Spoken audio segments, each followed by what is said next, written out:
On n'est plus toute jeune. Aujourd'hui, je vous retrouve pour un petit retour de course. Ça faisait longtemps. Alors, je dis retour de course, mais en fait, non, je ne suis partie nulle part parce que ce sont mes courses mensuelles La Fourche, qui me sont donc livrées à la maison et je ne vous cache pas que je l'apprécie particulièrement par temps pluvieux.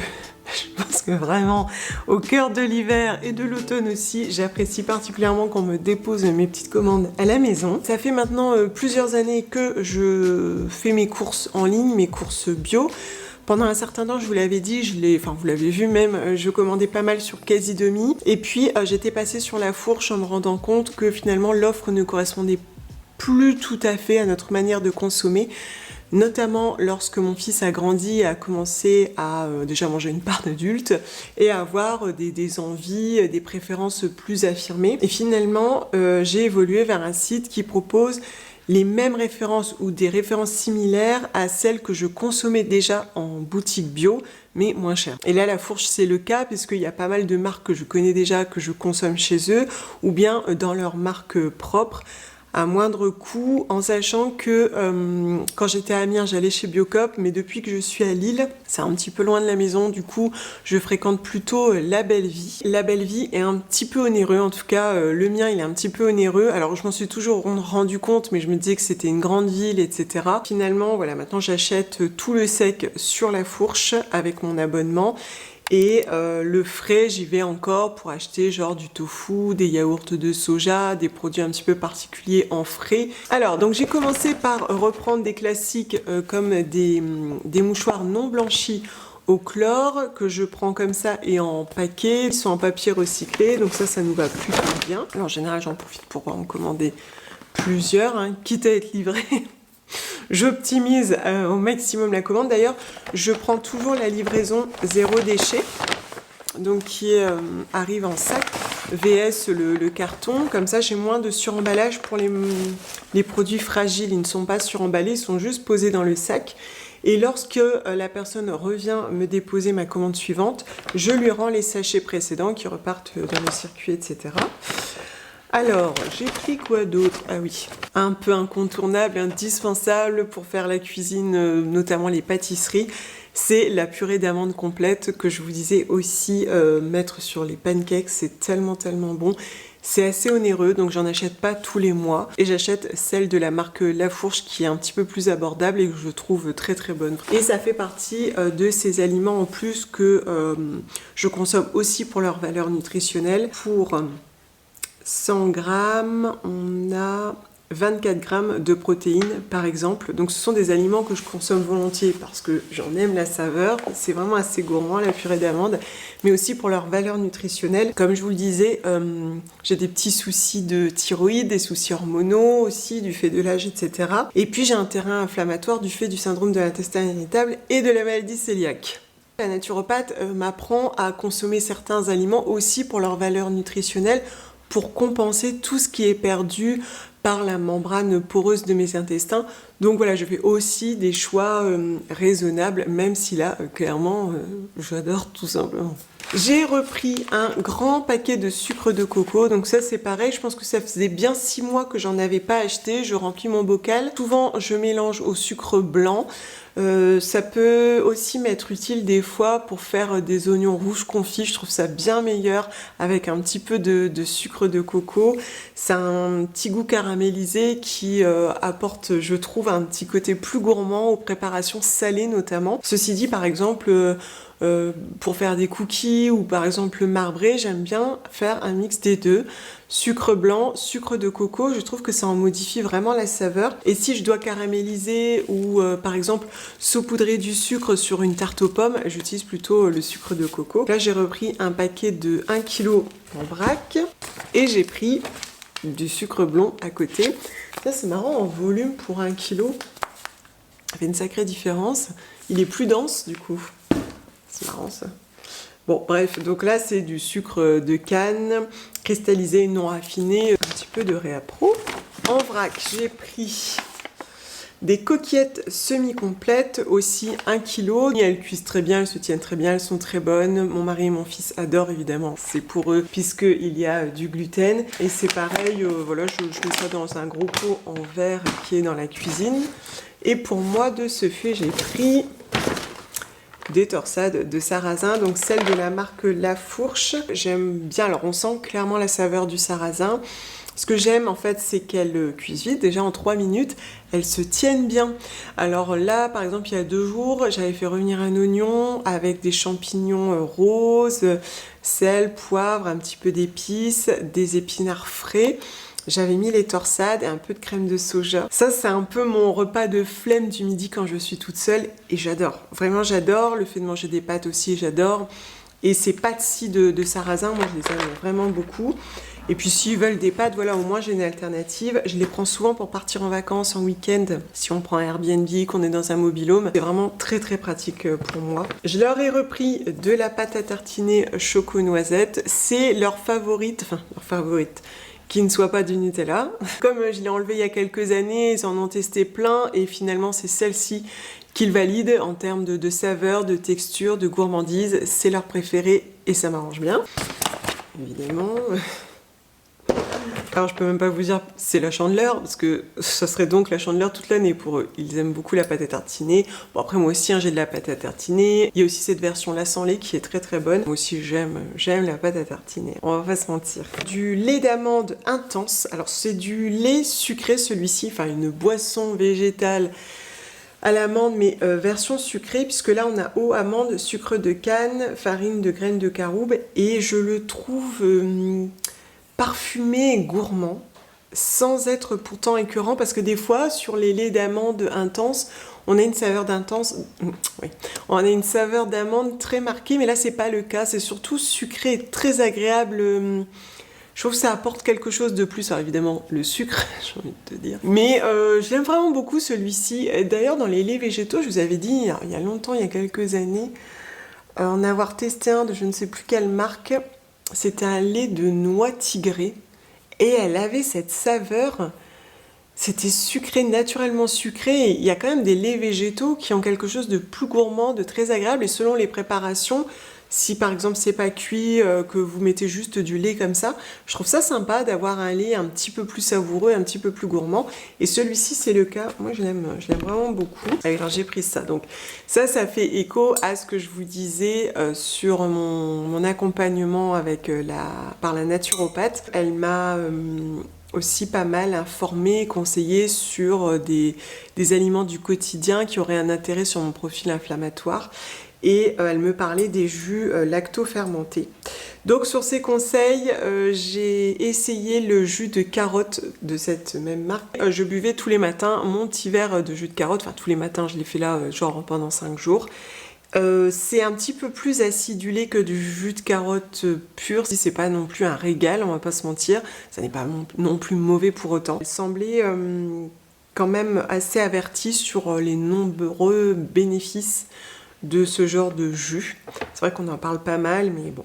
Bref, toujours est-il que j'ai décidé de prendre ce cocktail de jus de légumes lacto-fermentés. Donc là, il y en a plusieurs. Il y a de la betterave, carotte, panais. J'espère que je vais savoir le boire. Effectivement, ça serait intéressant. Donc je vais peut-être pas en boire tous les jours, mais j'essaye d'en consommer un petit peu. Ah oui, j'ai repris un gros conditionnement de 200 g d'herbes de Provence. J'essaye en général de les prendre lorsque je vais en Provence, mais je n'y suis pas allée l'année dernière. Là, je ne vais pas aller sur un petit marché, donc je me suis dit, bon, écoute, je vais me prendre un gros conditionnement, comme ça je les aurai. On a du romarin, sarriette des montagnes, origan et thym. Ça fait un gros conditionnement et je remplis ma petite boîte. En fait, j'ai un petit bocal en verre que je conserve et je re-remplis. Parce que 200 grammes, ça paraît pas énorme, mais c'est assez léger des herbes de Provence. J'en utilise énormément sur les légumes rôtis au four.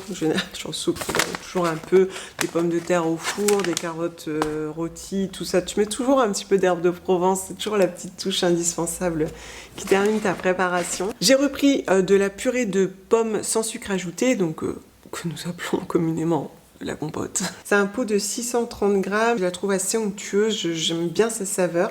Il n'y a pas de sucre ajouté, mais pourtant c'est très parfumé. J'en mange comme ça, ou bien des fois j'en mets dans des préparations, dans les gâteaux véganes, ou dans les fonds de tarte aux pommes aussi. Bien sûr, tu peux la faire toi-même, hein, si tu es motivé, que tu as envie. Ah, je me suis laissée tenter par ça, parce que c'est pareil, toujours pour enrichir mon alimentation. Donc elle m'a demandé de l'enrichir en protéines et en oméga 3, notamment à travers les graines de lin, les graines de chia. J'avais testé un mélange comme ça, de cette marque, mais c'était avec banane, fraise, sarrasin. Et je remplace une partie de ma farine de riz par ce mélange. Et je pense que du coup c'est un petit peu plus intéressant d'un point de vue nutritionnel. Ça apporte une saveur aussi intéressante. Et comme là je le termine, j'ai voulu tester celui-ci, qui est également sans gluten et vegan, dans lequel on retrouve des flocons d'avoine sans gluten. Dans l'autre on commence tout de suite par du sarrasin moulu, je crois. Ensuite, purée de noisettes, c'est ça qui m'attirait pas mal. Sarrasin moulu, dattes en poudre, graines de lin moulu, graines de tournesol et cacao en poudre. Donc je pense que ce sera plus gourmand et plus intéressant pour mes préparations de pancakes. Alors, eux, c'est pas forcément ce qu'ils revendiquent. Ils conseillent davantage pour des porridge ou des yaourts. Mais ça fonctionne très très bien dans les pancakes parce que ça fait une petite poudre. Et en plus, les graines de lin et de chia contribuent aussi à coller ta préparation. Tu n'es pas obligé de mettre 100% ça, tu peux mélanger avec ta farine de sarrasin et ta farine de riz. Ça apporte de la saveur, c'est un petit peu plus gourmand et puis ça change aussi, parce que des fois la farine de riz, on en a un petit peu. Bon, j'ai repris de la fécule de maïs. Hop. Ah oui, j'ai repris ma chicorée, donc pareil, je dois réduire la consommation de caféine. Donc j'en ai testé 3 à l'heure actuelle, dont celle-ci, et celle-ci est pour le moment ma préférée. Celle de Leroux est très bonne, mais un petit peu trop sucrée pour moi. Celle que je vous ai montrée juste avant, je ne sais plus quelle est la marque, mais que j'avais justement acheté en boutique bio pour un rein, je crois.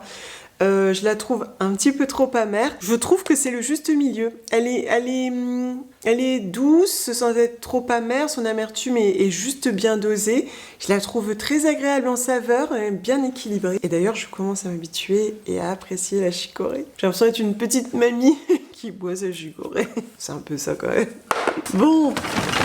Ah, je leur ai pris l'un de leurs chocolats préférés, chocolat au lait fourré au caramel. Celui-ci, c'est une grosse gourmandise, ils adorent. Alors, évidemment, de l'huile vierge de lin, toujours pour la même histoire. Les oméga 3.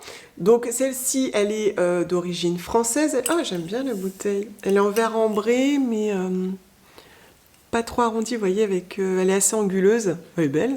On dirait on s'en fiche de la bouteille, Audrey. Mais voilà, je vois ce genre de détails. C'est pour les oméga 3. Après, en moins onéreuse, vous avez l'huile de colza aussi. Hein, donc à consommer plutôt crue sur votre salade un petit peu tous les jours. Mais j'essaye de bien faire les choses. Donc j'ai voulu prendre de l'huile de lin. C'est une petite bouteille. En plus, elle est vraiment jolie cette petite bouteille. En plus, c'est marrant, c'est écrit en violet de la couleur de la fleur et tout. Ça fait... Bon, bref, donc de l'huile de lin. Oh. Je m'égare. J'ai pris quoi?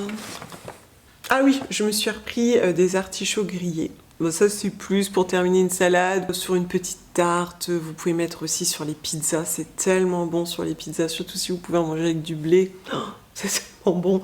Mettez des artichauts, c'est bien trop bon. Ça c'est quoi? Ah bah oui, de la moutarde de Dijon. Ah, c'est forte. Oh, j'avais pas vu qu'il y avait des intensités. J'utilise énormément pour faire ma vinaigrette avec du vinaigre balsamique, de l'huile d'olive, c'est ma préférée. Avec le vinaigre balsamique, ça apporte un petit côté sucré qu'on aime vraiment beaucoup. Bah, il me manque un truc, non? Bah non, c'est bizarre. J'ai pris que du concentré de tomates. Mais il me semblait avoir pris des concassés de tomates. Peut-être qu'il y avait rupture à la dernière minute, j'ai pas vu. Et puis c'est pareil, il me manque...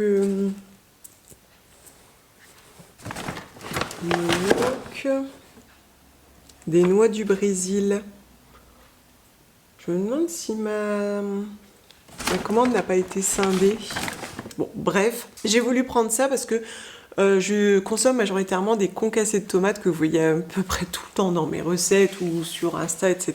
C'est un petit peu nul, mais ça me fait vraiment penser à quand j'étais petite. Parce que quand j'étais jeune, ma mère avait toujours ce genre de tube dans son frigo. Et c'est vrai qu'elle mettait ça pour la petite touche, même pour faire des currys de légumes, elle en mettait toujours un peu.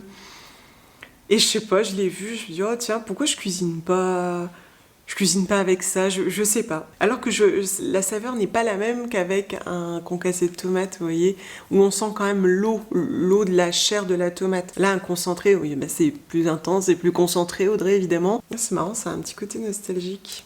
Bon, bref. Oh, l'amour du bio, et toujours. Ah, bah alors, aussi, pour cette fois-ci soutenir ma thyroïde, on m'a invité à consommer davantage d'iode, notamment en mangeant des algues et tout récemment de cette marque-ci, j'ai testé le tartare d'algues et citron que j'aime beaucoup, beaucoup moins salé que ce que j'avais imaginé, c'est plus doux que ce que je pensais, c'est bon, ça se mange même à la cuillère ou tartiné sur une cracotte ou je sais pas une chips, ça se mange vraiment très très facilement ou au milieu d'une salade. Voilà, je dois en consommer quand même assez régulièrement. De ce fait, j'en ai repris, mais cette fois-ci j'ai pris la version originale, on va voir. Il n'y a que moi qui en mange, donc ça descend pas trop vite parce que ça reste quand même un petit pot de 90 grammes. Voilà, ça me plaît bien, tu le mets à vue dans ton frigo pour y penser tous les jours dès que tu te fais une petite salade ou que tu as une petite envie de saler parce que justement j'appelle fort le sel, probablement à cause de tout ça. Dans ces moments-là, je sais jamais trop quoi manger, bah voilà, potentiellement je peux me prendre une petite tartine sans gluten avec un petit peu de tartare d'algues. Alors c'est peut-être pas la collation dont tout le monde rêve, mais ça me fait du bien et puis c'est très bon. J'ai repris des têtes de brosse à dents en médium de la marque L'Amazuna, donc ça fait maintenant plusieurs années, vous l'avez vu, qu'on a nos brosses à dents chacun et je change juste la tête, donc on est tous sur médium. Ensuite, je garde les têtes usagées et je les dépose en point de collecte pour que ça soit recyclé.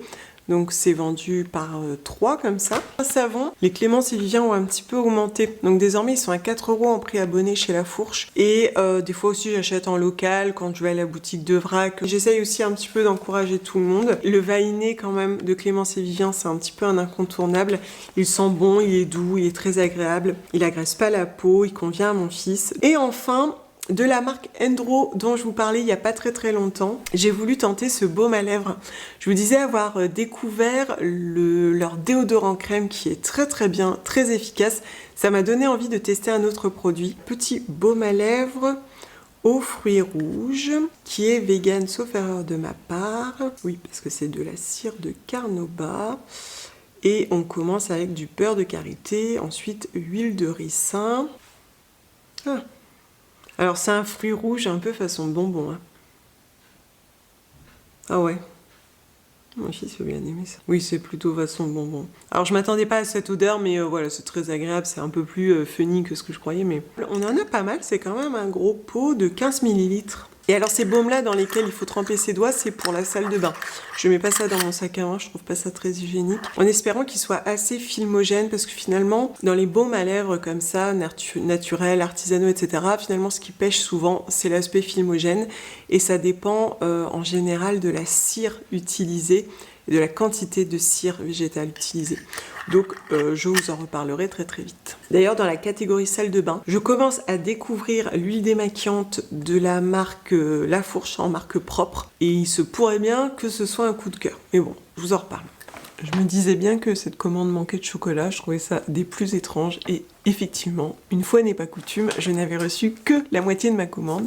Il devait rester un bac pour Audrey dans le fond de la camionnette. Mais en tournant la vidéo, je me disais quand même, je n'ai pas pris de chocolat pâtissier, vraiment, à me surprendre moi-même. Eh bien non, ça y est, j'ai reçu la deuxième partie avec évidemment des pépites de chocolat noir. Je fais quand même pas mal de pâtisseries, qui d'ailleurs sont très bons. Donc je les achète en vrac. Du papier toilette non blanchi.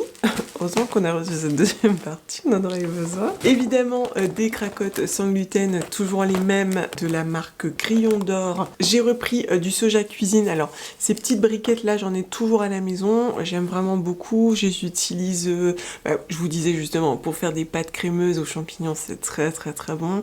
Mais aussi dans les gratins, dans les fonds de tarte. La dernière fois, j'avais fait un gratin légumes, patates douces, donc tu coupes très finement tes patates douces, tu mets mets un fond d'olive, tu mets un étage de patates douces, faut vraiment que ça soit fin par contre. Tes légumes cuisinés, en ce moment je fais pas mal d'épinards, des oignons, etc. De la crème, tu peux mettre du fromage si tu en consommes, tu peux faire plusieurs étages, ça cuit très très bien.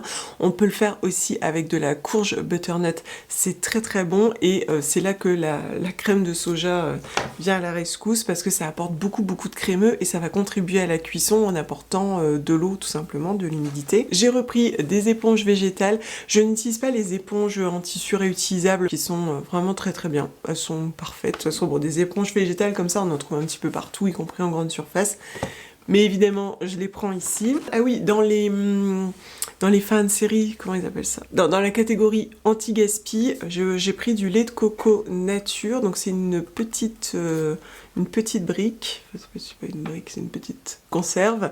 Parce que la date est courte, voilà, 21 février 2024. Mais il n'y en a pas beaucoup et je vais pouvoir l'utiliser là tout de suite dans la foulée. En général, dans une soupe. Ce que j'aime bien dans celle-ci, c'est qu'il n'y a pas de gomme de souvenir. Voilà, c'est juste noix de coco et eau. Et noix de coco quand même à hauteur de 68%. Donc finalement, il vaut mieux avoir une petite bien concentrée qui a la saveur de la noix de coco et qui n'est pas enrichie dans gomme texturante, gomme de goire, etc. Enfin, en tout cas, perso, je préfère. Alors bon, toujours des jus de pommes, jus multi. Alors, ils ont été tristes si j'avais pas eu la deuxième partie. Voilà, alors, dans le vrac, j'ai repris du riz basmati blanc, et c'est ça d'ailleurs qui m'a mis la puce à l'oreille. Quand j'en ai besoin, je le rince bien dans une passoire. Oui, on rince son riz. C'est vrai que moi, j'ai grandi comme ça, on m'a toujours appris à rincer, nettoyer le riz et le trier. Et j'ai découvert qu'il y a plein de gens qui ne lavaient pas leur riz. Bon, j'avoue que j'ai toujours bien lavé mon riz, bien rincé mon riz avant de le cuire, et j'aime bien le cuire soit au Thermomix, soit je mets à peu près, bref, 2 volumes d'eau pour 1 volume de riz. Je lance la cuisson, je fais bouillir, et ensuite j'éteins et je termine en cuisson passive avec un petit peu d'huile d'olive. Comme ça évite d'avoir un riz trop plein d'eau, je trouve ça meilleur. Évidemment, des lentilles vertes. J'ai pris 1 kg de lentilles vertes, j'en consomme beaucoup, notamment pour l'apport en fer, l'apport en protéines, mais aussi parce que j'aime beaucoup. Je peux les faire en ragoût, je peux les mettre dans une soupe, j'en fais un petit peu partout. Dernièrement, on avait des invités, j'ai fait un parmentier. Donc j'avais fait pommes de terre, patates douces, et en dessous j'avais fait mes lentilles vertes avec des oignons, un peu de sauce tomate, un petit peu de curry, cumin, j'aime beaucoup. Et je trouve ça très bon, c'est vraiment indispensable. Alors j'essaye juste de bien les faire tremper avant, idéalement au moins 1 heure, on va dire, parce que ça les rend plus digestes, ça va en réduire le temps de cuisson aussi. Donc je le fais pour les lentilles corail, mais aussi pour les lentilles vertes qui sont quand même un petit peu plus costauds, un petit peu plus dures. Ah oui, des graines de courge. Alors je vous disais que j'essaye vraiment de veiller à consommer les aliments qui sont intéressants pour moi. Et il me semble que c'était dans l'hypothyroïdie qu'on m'ont conseillé vivement de consommer des graines de courge. Alors j'en consomme toujours, mais un petit peu par-ci par-là. On va dire que j'ai un mélange en fait chez moi. Dedans, il y a différentes graines, il y a des graines de tournesol, et je voulais faire un focus sur graines de courge, mais potentiellement il va se retrouver dans un nouveau mélange. Mais en tout cas, voilà, il m'en fallait davantage et réapprendre à en consommer vraiment tous les jours. Je pense qu'avec le temps aussi, j'avais perdu cette habitude d'en saupoudrer sur mes salades, alors que c'est super bon. Des fois même aussi, je peux en mettre dans des cookies. Moi j'aime bien, ça apporte du croquant, enfin moi je trouve ça assez sympa. Toujours dans la même idée, j'ai pris une barre, une seule pour tester, donc c'est une barre sans gluten, riche en protéines, qui contient notamment des graines de chia. Ça je trouve que c'est intéressant quand même d'identifier des barres qui me font du bien et qui sont dispo toujours à portée de main, notamment lorsqu'on part en week-end ou on part en vacances. Et donc je voulais tester ça ici. Alors c'est pareil, dans les aliments chaudement recommandés, il y a les graines de chia. Alors c'est pareil, j'en mets un petit peu à droite à gauche. Il y a des dattes, des amandes. Attendez, parce que je lis en anglais. On va plutôt faire en français, c'est mieux. Protéines de pois en poudre, beurre de cacao, spiruline, sel de mer, pâte de noisette. Donc je vais goûter. Après ces barres-là en général, elles sont assez costauds quand même, tu vois. Donc peut-être après le sport par exemple, avoir ce genre de barres sur moi. Donc on va tester ça. Dans le vrac, ah oui, alors j'ai pris du sarrasin, des graines de sarrasin, parce qu'une amie m'a partagé une recette de pain de sarrasin qui était un petit peu différente de toutes celles que j'avais testées jusqu'ici, qui fonctionne en fait sur le même principe que le pain de l'anticorail. On fait tremper les graines de sarrasin, ensuite on égoutte, on le mixe et on fait directement son pain avec la pâte obtenue. Une recette hyper simple, hyper minimaliste, mais c'est vrai que le résultat semblait super intéressant. Mais il me semble que pour une recette, je me demande s'il ne faut pas 400 g de sarrasin, vous voyez. Donc ça me permet de faire au moins 2 tentatives, je vous dirais. Et puis enfin, bah, toujours la même chose, j'ai pris des noix du Brésil. Alors c'est pareil, ça fait partie des aliments recommandés. Alors je sais plus pourquoi. Alors c'est riche, ouais, en protéines. Je me demande si c'est pas pour les oméga 3. Et les noix du Brésil, en revanche, je n'en consomme pas spécialement. Je dois en manger peut-être, je sais pas, 5 par an parce qu'elles sont dans un mélange. Vous voyez, je mange plus volontiers des amandes, des noisettes, des noix, parfois des noix de pécan quand je fais des cookies et tout, mais pas des noix du Brésil. Donc je me suis pris un petit paquet, c'est assez onéreux en plus, les noix du Brésil. Donc j'ai pris 250 g et je crois qu'elle disait qu'il suffit d'en manger 2 ou 3 par jour. Enfin, quand tu vois la taille de la noix du Brésil, tu comprends quand même que ça peut suffire. Je pense que je vais les mettre dans un petit bocal et peut-être le mettre sur mon bureau si j'ai envie de grignoter, de plutôt manger des noix du Brésil. Bon, heureusement, j'aime bien. Bon, je vais devoir manger des noix, des graines de chia, des graines de courge. Je sais.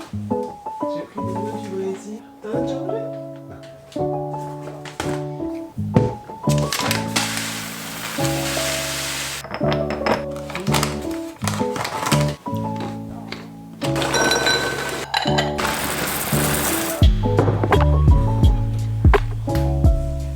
J'ai bien envie de déjà tester la recette de pain. Alors, je regarde la vidéo. Ah oui, alors il faut 500 g de sarrasin qu'il faut laisser tremper toute une nuit. Donc en fait, je pourrais juste faire 2 pains.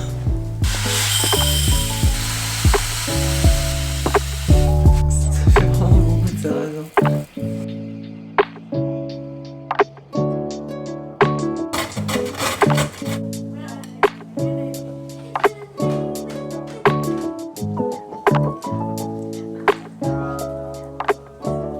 Bon, on va se mettre en route. Du coup, j'en profite pour tester ce petit baume à lèvres. Ah, c'est assez souple. L'odeur, elle me surprend vraiment. Je n'arrive pas à retrouver à quoi ça me fait penser. Je vais demander à mon mari, je vais lui faire sentir. Tiens, tu pourrais sentir ça, me dire à quoi ça te fait penser? Ça te fait pas penser à un truc? Oui. Je peux voir? Mais je pense que c'est un truc de notre enfance. Je suis pas sûre que tu vas retrouver. Ah si, le chewing-gum qui était enroulé. Non. Non, ça. Oh non, non, c'est plus un truc de poupée ou de cosmétique. Toi, tu connais? Je sais pas, ça sent un gâteau.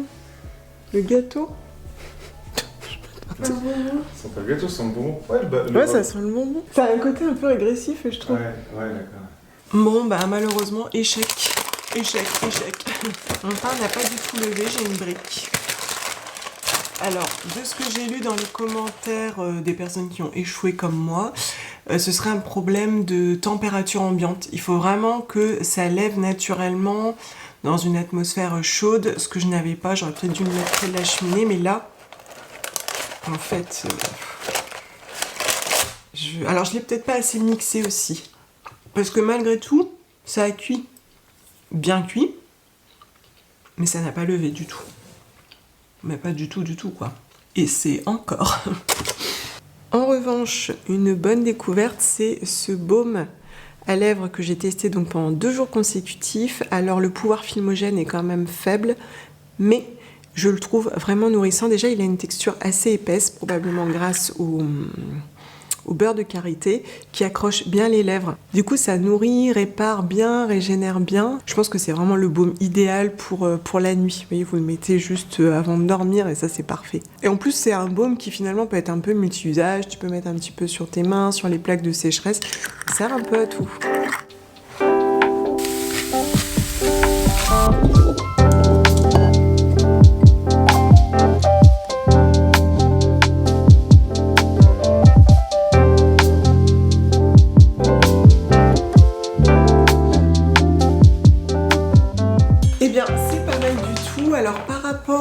à l'éveil du Bouddha, là on a des flocons d'avoine entiers, enfin ce sont des babies, donc ils sont petits. Ici c'est plus format poudre parce que tout est moulu. Ça apporte un petit côté cacaoté qui rend la préparation un petit peu plus gourmande. Donc en général je fais 2/3 farine de riz et le reste d'une de ces préparations. Je trouve ça sympa, c'est vrai que là on a un léger côté acidulé qui est très agréable, mais ça change un petit peu des préparations et ça enrichit mes petits pancakes du matin. Et bien je crois que je vais vous laisser ici. Je vais continuer un petit peu dans tous mes tests et bien sûr je vous fais des retours très vite. Prenez soin de vous. Ciao.